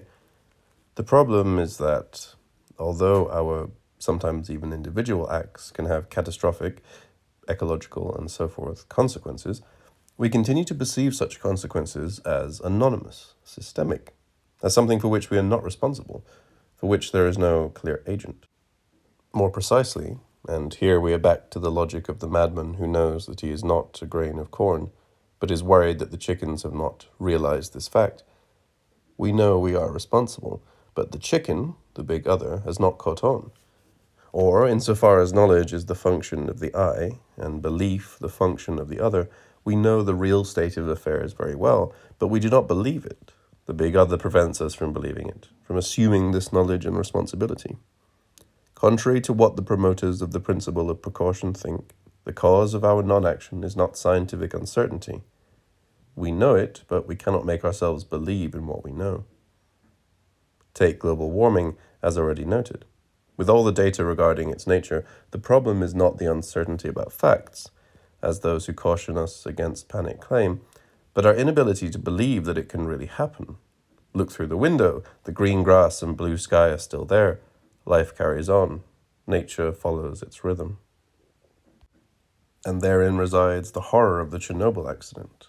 When one visits the site, with the exception of the sarcophagus, things look exactly the same as before. Life seems to have deserted the site, leaving everything the way it was. And nonetheless, we are aware that something is terribly wrong. The change is not at the level of the visible reality itself. It is more fundamental. It affects the very texture of reality. No wonder that there are some lone farmers around the Chernobyl site who continue to lead their lives as before. They simply ignore all the incomprehensible talk about radiation. This situation confronts us with the deadlock of the contemporary choice society in its most radical form. In the standard situation of the forced choice, I am free to choose on condition that I make the right choice, so that the only thing left for me to do is the empty gesture of pretending to accomplish freely what is, in any case, imposed on me. Here, on the contrary, the choice really is free, and is, for this very reason, experienced as even more frustrating. We find ourselves constantly in the position of having to decide about matters that will fundamentally affect our lives, but without a proper foundation in knowledge. We have been thrown into a time in which everything is provisional. New technologies alter our lives daily. The traditions of the past cannot be retrieved. At the same time, we have little idea of what the future will bring. We are forced to live as if we were free. It is thus not enough to vary the standard motif of the Marxist critique. Although we allegedly live in a society of choices, the choices effectively left to us are trivial, and their proliferation masks the absence of true choices, choices that would affect the basic features of our lives. While this is true, the problem is rather that we are forced to choose without having at our disposal the knowledge that would permit an informed choice. Here, perhaps, Dupuy is too quick when he attributes our disbelief in catastrophe to the impregnation of our minds by scientific ideology, which leads us to dismiss the sane concerns of our common sense, namely the gut sense which tells us that something is fundamentally amiss with the scientific attitude. The problem, as we have underlined, is much deeper. It resides in the unreliability of our common sense itself, which, habituated as it is to our ordinary life world, balks at accepting that the flow of everyday reality can be upset. The problem is thus that we can rely neither on the scientific mind nor on our common sense. They both reciprocally strengthen the myopia of the other.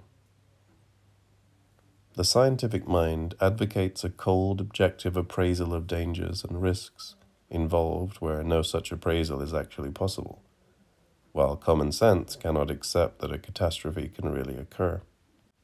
Dupuy refers to the theory of complex systems, which accounts for the two opposite features of such systems, their robust and stable character and their extreme vulnerability. These systems can accommodate themselves to great disturbances, integrate them, and find a new balance and stability, up to a certain threshold, a tipping point, beyond which a small disturbance can cause a total disaster and lead to the establishment of a totally different order. For many centuries, humanity did not have to worry about the impact on the environment of its productive activity, Nature was able to accommodate itself to deforestation, to the use of coal and oil, and so on. However, one cannot be sure whether today we are not approaching a tipping point. One really cannot be sure, since the point at which certainty would be possible is when it is already too late. We touch here the paradoxical nerve of morality christened moral luck by Bernard Williams. Williams evokes the case of a painter ironically named Gauguin, who left his wife and children and moved to Tahiti in order to fully develop his artistic genius. Was he morally justified in doing this or not? Williams answers that we can only answer this question in retrospect, after we learn the final outcome of his risky decision. Did he develop into artistic genius or not? As Dupuy has pointed out, we encounter the same dilemma apropos the urgency of doing something about the contemporary threat of various ecological catastrophes. Either we take this threat seriously and decide today to do things which, if the catastrophe does not occur, will appear ridiculous, or we do nothing and lose everything in the case of a catastrophe. The worst choice being that of a middle position, taking a limited number of measures, in which case we fail whatever should happen. That is to say, there is no middle ground when it comes to an ecological catastrophe. Either it will occur or it won't.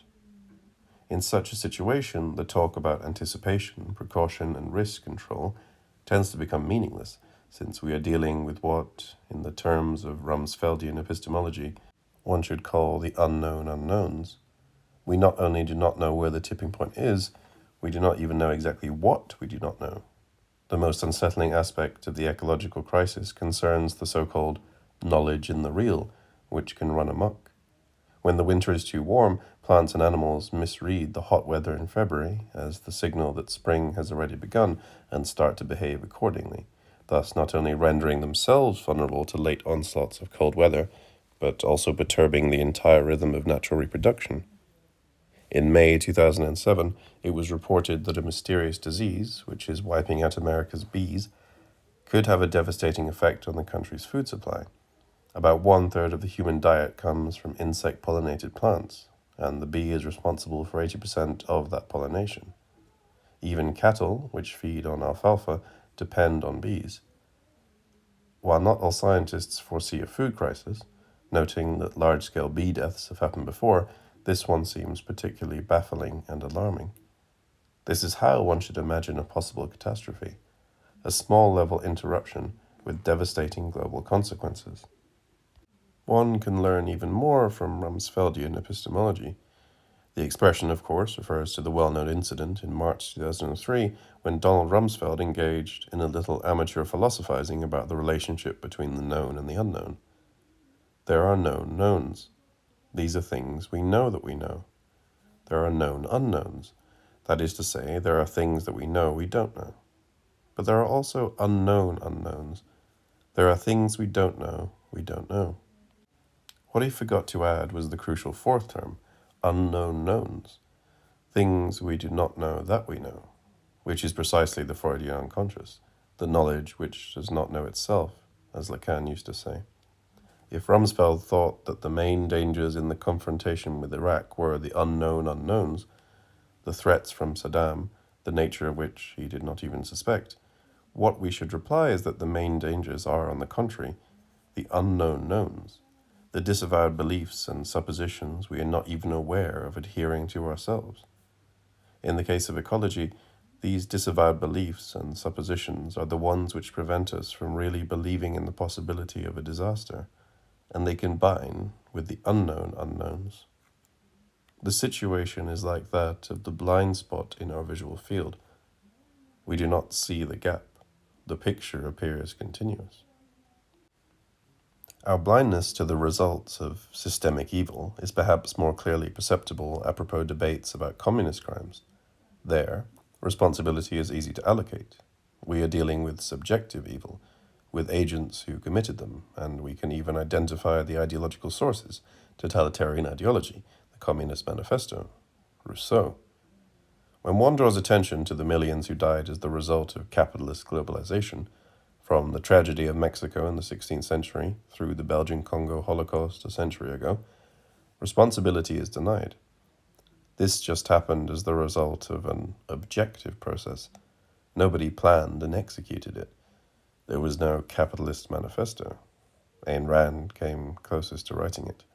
And therein also resides the limitation of the ethical committees which pop up everywhere to counteract the dangers of unbridled scientific technological development. With all their good intentions, ethical considerations, and so forth, they ignore the more basic systemic violence. The fact that the Belgian King Leopold, who presided over the Congolese genocide, was a great humanitarian, proclaimed a saint by the Pope, cannot be dismissed as a mere case of ideological hypocrisy and cynicism. One can argue that, subjectively, he probably really was a sincere humanitarian, even modestly counteracting the catastrophic consequences of the vast economic project of ruthless exploitation of the natural resources of Congo over which he presided. Congo was his personal fiefdom. The ultimate irony is that most of the profits from this endeavor were directed for the benefit of the Belgian people, for public works, museums, and so on. In the early 17th century, after the establishment of the Shogun regime, Japan made a unique collective decision to isolate itself from foreign culture and to pursue its own path of a contained life of balanced reproduction focused on cultural refinement, avoiding any tendencies towards wild expansion. Was the ensuing period, which lasted till the middle of the 19th century, really just an isolationist dream from which Japan was cruelly awakened by Commodore Perry on the American warship? What if the dream is that we go on indefinitely in our expansionism? What if we all need to repeat, mutatis mutandis, the Japanese decision, and collectively decide to intervene in our pseudo-natural development, to change its direction? The tragedy is that the very idea of such a collective decision is discredited today. Apropos the disintegration of state socialism 2 decades ago, one should not forget that, at approximately the same time, the ideology of the Western social democratic welfare state was also dealt a crucial blow. It also ceased to function as the imaginary, able to arouse a collective passionate commitment. The notion that the time of the welfare state is past is today a piece of commonly accepted wisdom. What these two defeated ideologies shared is the notion that humanity as a collective subject has the capacity to somehow limit impersonal and anonymous socio-historical development, to steer it in a desired direction. Today, such a notion is quickly dismissed as ideological and/or totalitarian. The social process is once again perceived as dominated by an anonymous fate beyond social control. The rise of global capitalism is presented to us as such a fate, against which one cannot fight. One either adapts oneself to it, or one falls out of step with history and is crushed. The only thing one can do is to make global capitalism as human as possible, to fight for global capitalism with a human face. This is what, ultimately, the third way is, or rather was about. The sound barrier will have to be broken here. The risk will have to be taken to endorse once more large collective decisions. If we are effectively to reconceptualize the notion of revolution in the Benjaminian sense of stopping the train of history which runs towards a catastrophe, it is not enough just to submit the standard notion of historical progress to critical analysis. One should also focus on the limitation of the ordinary historical notion of time. At each moment of time, there are multiple possibilities waiting to be realized. Once one of them actualizes itself, others are cancelled. The supreme case of such an agent of historical time is the Leibnizian God, who created the best possible of worlds. Before creation, he had in his mind the entire panoply of possible worlds, and his decision consisted in choosing the best one among these options. Here, the possibility precedes choice. The choice is a choice among possibilities. What is unthinkable within this horizon of linear historical evolution is the notion of a choice act which retroactively opens up its own possibility. The idea that the emergence of something radically new retroactively changes the past, of course not the actual past, we are not in science fiction, but the past possibilities, or to put it in more formal terms, the value of the modal propositions about the past. Dupuy's point is that if we are to confront properly the threat of a cosmic or environmental disaster, we need to break out of this historical notion of temporality. We have to introduce a new notion of time. Dupuy calls this time the time of a project, of a closed circuit between the past and the future. The future is causally produced by our acts in the past, while the way we act is determined by our anticipation of the future and our reaction to this anticipation. This, then, is how Dupuy proposes to confront the forthcoming catastrophe. We should first perceive it as our fate, as unavoidable, and then, projecting ourselves into it, adopting its standpoint, we should retroactively insert into its past, the past of the future, counterfactual possibilities. If we had done this and that, the catastrophe we are in now would not have occurred, upon which we then act today. Therein resides Dupuy's paradoxical formula. We have to accept that, at the level of possibilities, our future is doomed, that the catastrophe will take place. It is our destiny. And then, against the background of this acceptance, we should mobilize ourselves to perform the act which will change destiny itself, and thereby insert a new possibility into the past. For Badiou, the time of the fidelity to an event is the futur intérieur. Overtaking oneself towards the future, one acts now as if the future one wants to bring about is already here. The same circular strategy of the futur intérieur is also the only truly effective one in the face of a calamity, say of an ecological disaster. Instead of saying, the future is still open, we still have the time to act and prevent the worst, one should accept the catastrophe as inevitable, and then act to retroactively undo what is already written in the stars as our destiny. And is not a supreme case of the reversal of positive into negative destiny the shift from classical historical materialism into the attitude of Adorno's and Horkheimer's dialectic of enlightenment? While traditional Marxism enjoined us to engage and act in order to bring about the necessity of communism, Adorno and Horkheimer projected themselves into the final catastrophic outcome perceived as fixed, the advent of the administered society of total manipulation and the end of subjectivity, in order to stimulate us to act against this outcome in our present. And, ironically, does the same not hold for the very defeat of communism in 1990? It is easy, from today's perspective, to mock the pessimists, from the right to the left, from Solzhenitsyn to Castoriadis, who deplored the blindness and compromises of the democratic West, its lack of ethico-political strength and courage in dealing with the communist threat, and who predicted that the Cold War had already been lost by the West, that the communist bloc had already won, that the collapse of the West was imminent. But it is precisely their attitude which was the most effective in bringing about the collapse of communism. In Dupuy's terms, their very pessimistic prediction at the level of possibilities, of linear historical evolution, mobilized them to counteract it. We should thus ruthlessly abandon the prejudice that the linear time of evolution is on our side, that history is working for us, in the guise of the famous mole digging under the earth, doing the work of the cunning of reason. But how, then, are we to counter the threat of ecological catastrophe? It is here that we should return to the four moments of what Badiou calls the eternal idea of revolutionary egalitarian justice. What is demanded is 1. Strict egalitarian justice. All people should pay the same price in eventual renunciations. Namely, one should impose the same worldwide norms of per capita energy consumption, carbon dioxide emissions, and so on. The developed nations should not be allowed to poison the environment at the present rate, blaming the developing third world countries, from Brazil to China, for ruining our shared environment with their rapid development.